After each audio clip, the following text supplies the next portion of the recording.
मैं सविन सिंह अपनी ज्योग्राफी की लेक्चर सीरीज़ में आप सभी लोगों का स्वागत करता हूं।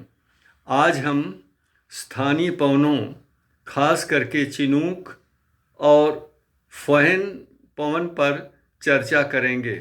Today I will discuss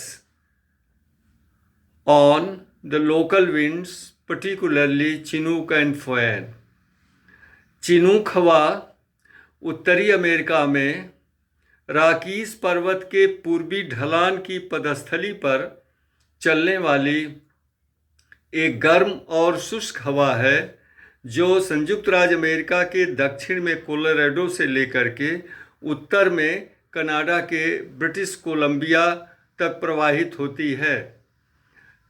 Chinook is a warm and dry local winds that prevails on the foothills of eastern slope of Rockies Mountain from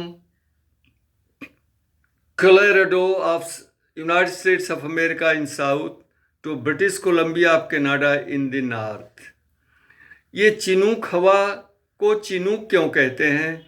इसका नामकरण पश्चिमी संयुक्त राज्य अमेरिका के तटीय क्षेत्र में रहने वाले जो आदिवासी थे, मूल निवासी थे, उनका नाम वो चिनूक थे। उन्हीं के नाम पर इस गर्म और शुष्क हवा का नाम चिनूक किया गया है। The name Chinook wind has been derived from the original tribes Chinook living on the western coast of North America, mainly United States of America. अब हमें इनकी विशेषताओं के पहले इसकी उत्पत्ति के विषय में चर्चा करनी चाहिए। We must know the process of mechanism of origin of Chinook winds. Actually वास्तव में चिनूक हवा चक्रवातीय उत्पत्ति वाली है और actually the Chinook wind is of cyclonic origin. शरद काल में प्रशांत महासागर से उठने वाले बनने वाले चक्रवात पूर्व दिशा की तरफ चलते हैं और संयुक्त राज्य अमेरिका के पूर्वी तटीय पहाड़ियों को पार करके जब ये राकीस पर्वत के पश्चिमी ढलान के सहारे ऊपर उठते हैं तो यहाँ पर हवाओं का तापमान शुष्क एडियाबेटिक रेट से प्रति 1000 मीटर ऊपर जाने पर कम होता जाता है। When the moisture laden wind associated with cyclonic storms coming from over the Pacific Ocean cross over the coast ranges and strikes the western slope of Rocky Mountains, the winds are forced to ascend and therefore the winds cool down, temperature drops at the rate of 10 degrees centigrade per 1000 meter according to adiabatic rate। इस तरह से ये चक्रवाती हवाएं राकीस के पश्चिमी ढलान पर पर्याप्त वर्षा करती हैं, लेकिन जब ये राकीस को पार करके पूर्वी ढलान के सहारे नीचे उतरती हैं तो पुनः शुष्क एडियाबेटिक रेट से इनके तापमान में 1000 मीटर नीचे जाने पर 10 डिग्री सेंटीग्रेड की दर से वृद्धि हो जाती है।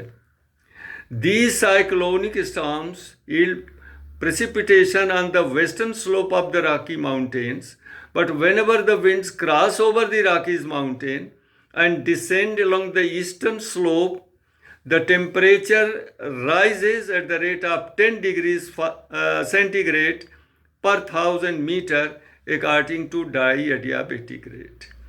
अब जब राकीस पर्वत के पदस्थली के पास नीचे उतरती हैं उस समय वहाँ शरद काल का तापमान -10 से -20 डिग्री सेंटीग्रेड होता है, लेकिन इन हवाओं का तापमान 10 से 20 डिग्री सेंटीग्रेड होता है। जैसे ही ये हवाएं वहाँ पहुँचती हैं अचानक तापमान जो है 20 से 40 डिग्री सेंटीग्रेड हो जाता है। 20 से 30 डिग्री सेंटीग्रेड हो जाता है, जिस कारण सतह पर जो हिमावरण होता है वो अचानक पिघल जाता है।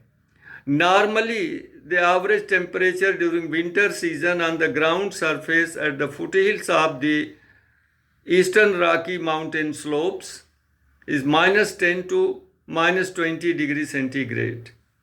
And the temperature of the Chinook wind is 10 to 20 degree centigrade. So the moment these winds reach the ground surface along the eastern slope of the Rockies mountain, temperature suddenly rise 20 to 30 degree centigrade, and therefore the snow, the ice melts it as if by magic. जैसे लगता है जादुई असर होता है और ये him पिघल जाती है। इसलिए चिनूक हवाओं को यहाँ स्नो ईटर कहते हैं। This is why the Chinooks are called snow eater in North America. इस पर प्रतियोगी परीक्षाओं में प्रश्न पूछे जाते हैं। 4 ऑप्शंस दे दिए जाते हैं, पूछ लिया था इसमें कौन सी चिनूक हवा के लिए प्रयोग किया जाता है या कौन सी इसमें से हवा स्नो ईटर कही जाती है। ये चिनूक हवा का प्रभाव रॉकीज के पूर्व में ग्रेट प्लेन्स के पश्चिमी भाग और कनाडा में रॉकीज के पूर्वी ढलान के सहारे प्रेयरी के पश्चिमी भाग में इस चिनूक हवा का पर्याप्त प्रभाव होता है। The western part of Great Plains along the eastern slope of Rockies mountain and the western part of prairies of Canada in the eastern part of Rocky Mountain are greatly affected by this Chinook wind. इसके आने से, बर्फ के पिघल जाने से हरी हरी घासें जाड़े के दिनों में उगाती हैं, चरागाह आबाद हो जाते हैं और पशुचारण उद्योग को बहुत बढ़ावा मिलता है। Because of the arrival of Chinook wind during winter season and because of melting away the snow, the grasses come out on the ground surface, pastures are open, and that encourages the pastoral industry.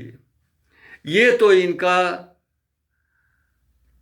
Positive धनात्मक प्रभाव है, लेकिन इनका ऋणात्मक negative effect भी होता है।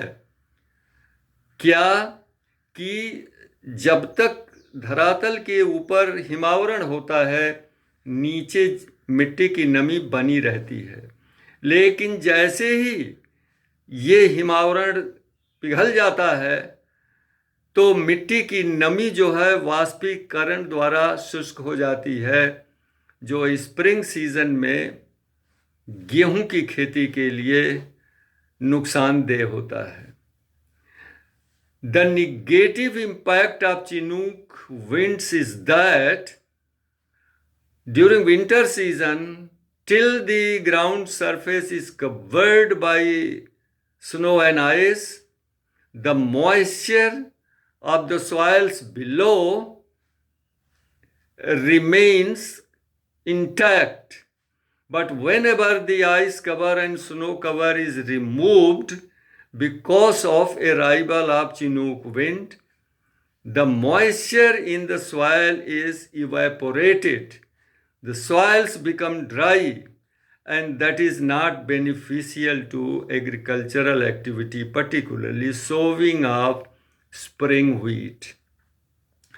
इसी तरह से की हवा यूरोप में स्विट्जरलैंड, दक्षिणी जर्मनी और ऑस्ट्रेलिया में प्रवाहित होती है, जबकि आर्द्र हवाएं रूम सागर के ऊपर से आती हुई आल्प्स पर्वत के दक्षिणी ढलान पर पर्याप्त वर्षा करती हैं, लेकिन उत्तर की तरफ आल्प्स को पार करके जब नीचे उतरती हैं तो गर्म और शुष्क हो जाती हैं।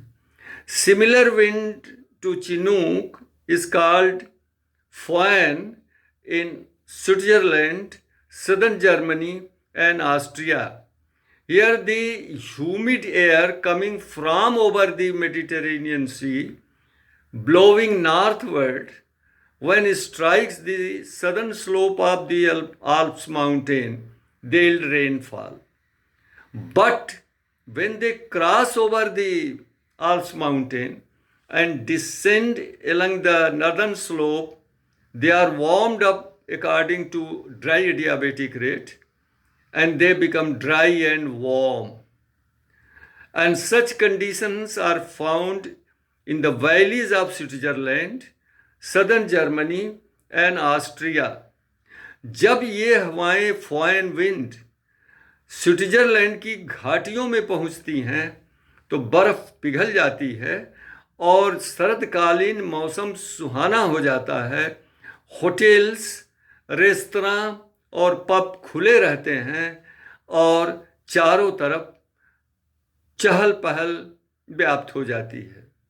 So whenever these foreign winds reach the valleys in Switzerland, then there is a very pleasant weather because of melting away of ice and snow. The hotel, restaurant and pubs are open, and therefore the tourist industry flourish in the valleys of Switzerland during winter season. This is why the valleys of Switzerland are called climatic oases. यही कारण है कि Switzerland की घाटियों को जलवायु नखलिस्तान कहते हैं, क्लाइमेटिक ओसिस कहते हैं। ये इनका पॉजिटिव इम्पैक्ट है यहाँ पर स्विट्जरलैंड में, जिस कारण टूरिस्ट इंडस्ट्री जो है वह जाड़े के दिनों में भी खुली रहती है, आबाद रहती है। धन्यवाद।